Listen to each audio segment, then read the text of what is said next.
Hello and welcome to EMP Power Sports and Marine in beautiful St. Mary's, Idaho. Today we're going to discuss how to polish an aluminum motorcycle frame. The frame on this 1989 GSXR 1100 was already polished.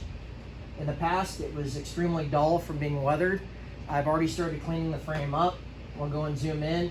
The left side just needed to be hit with my green rouge, which is my final rouge. The right side of the bike, for some reason, is in worse shape, so I actually had to use my cutting compound. For cutting aluminum, stainless steel, iron, which I never work with iron, but aluminum or stainless steel, you want a gray rouge. I believe this is cut and coloring for stainless. You can still use the gray on stainless. Sometimes I have noticed the white's better on stainless. And then I use a green for my final buffing. You're gonna wanna have a little bit firmer wheel for the cutting and a really soft Canton type wheel for your final polish.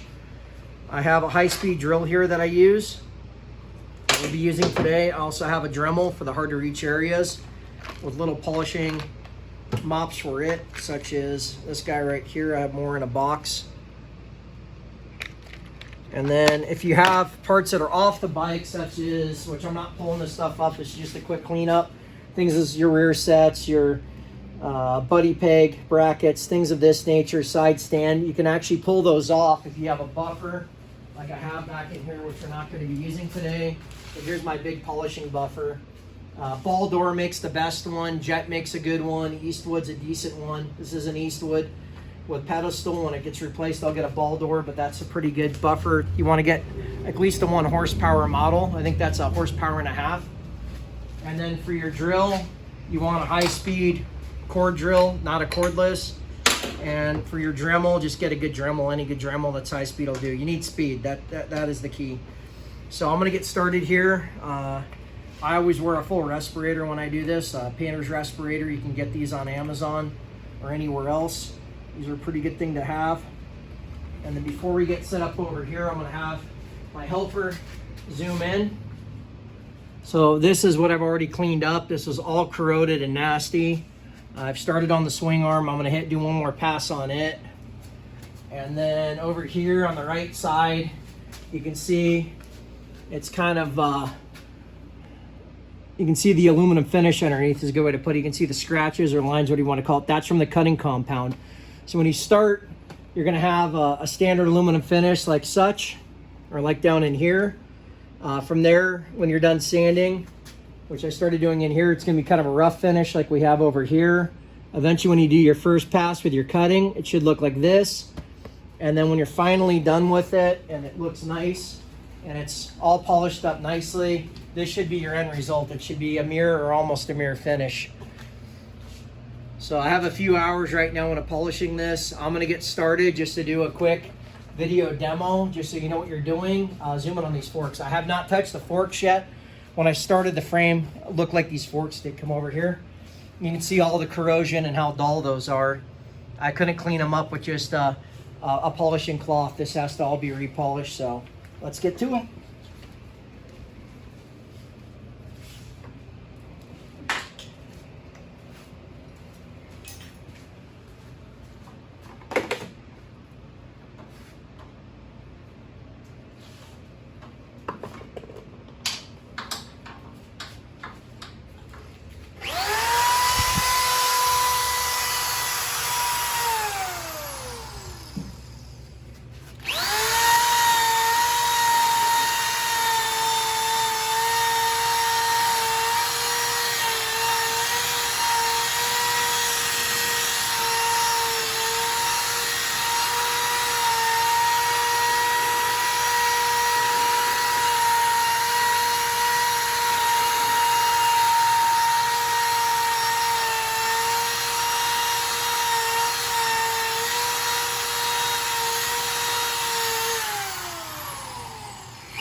right, I just did I think that was my third pass with the cutting compound. Zoom in here to show you where we're at.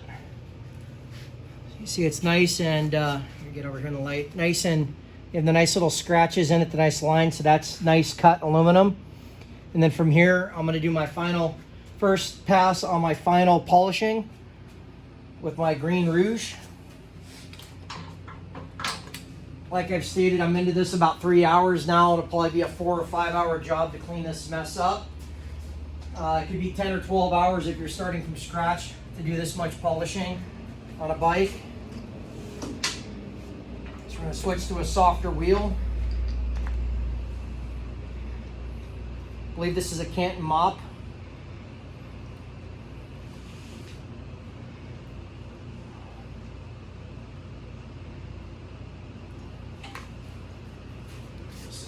Up, I'll come back and get my rouge. So my drill's hooked up.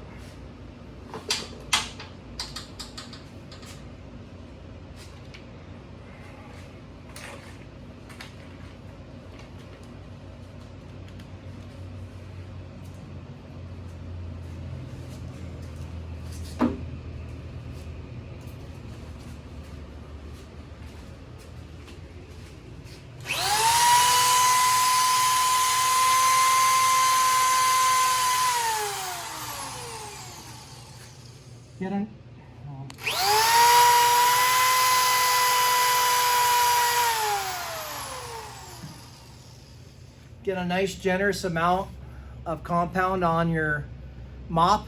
You might have to add a second or third coat as you go along.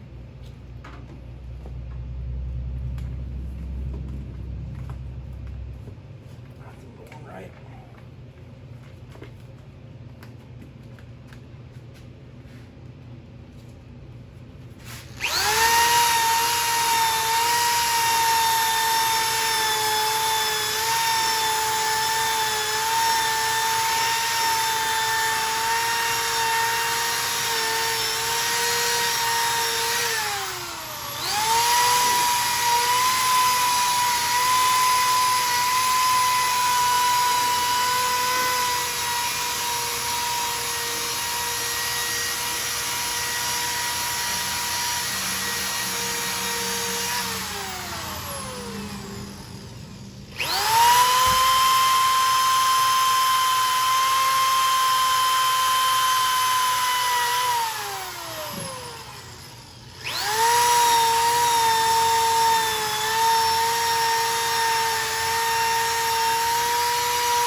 I'm gonna have to go over it again, but just to show you where the progress we're making. Watch that cord. Zoom in here. You can start to see it starting to become shiny like a mirror finish. There's still a few little superficial scratches I need to keep buffing out, but if you look at, this is the area I hit really hard. It's starting to clean up. I didn't do quite as much here.